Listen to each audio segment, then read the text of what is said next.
গোসলে দেরি করবে ওই নারীর তিনটি ক্ষতি হবে। অনেক মা বোন এমন আছেন যারা ফরজ গোসল হয়ে যায় কিন্তু এটা করতে চায় না, গোসল করতে চায় না, অনেক দেরি করে দেখা যাচ্ছে রাতের বেলা তার গোসল ফরজ হয়েছে, সে দেখা যাচ্ছে পরের দিন দুপুর বেলা রান্না বান্না শেষ করে এরপরে সে ফরজ গোসল আদায় করে। খবর এটা কখনো করা যাবে না, কেননা এই ফরজ গোসল যখন হয়ে যায় তখন কিন্তু তার নাপাক হয়ে যায় এবং ওই অবস্থা সে কোরআন পড়তে পারবে না, কোরআন ধরতে পারবে না। এবং এই বিষয়ে অবশ্যই সতর্ক থাকতে হবে যাতে করে ফরজ গোসল যদি আপনি মারা যান তাহলে আপনার কি অবস্থা হবে।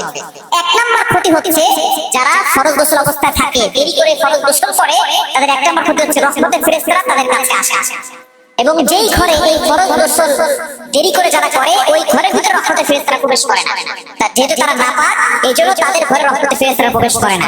এজন্য খুব দ্রুত এই ফরজ গোসলটা আদায় করে নেওয়া উত্তম। এক নম্বর ক্ষতি হচ্ছে রহমতের ফেরেশতারা তাদের কাছে থাকে না, শয়তান তাদের কাছ থেকে ভিড়তে থাকে, তাদের কাছে চলে আসে। এবং দ্বিতীয় নম্বর সমস্যা হচ্ছে তাদের জীবন থেকে রহমত উঠে যায়, জীবনে কোনো রহমত থাকে না, জীবনে কোনো বরকত থাকে না।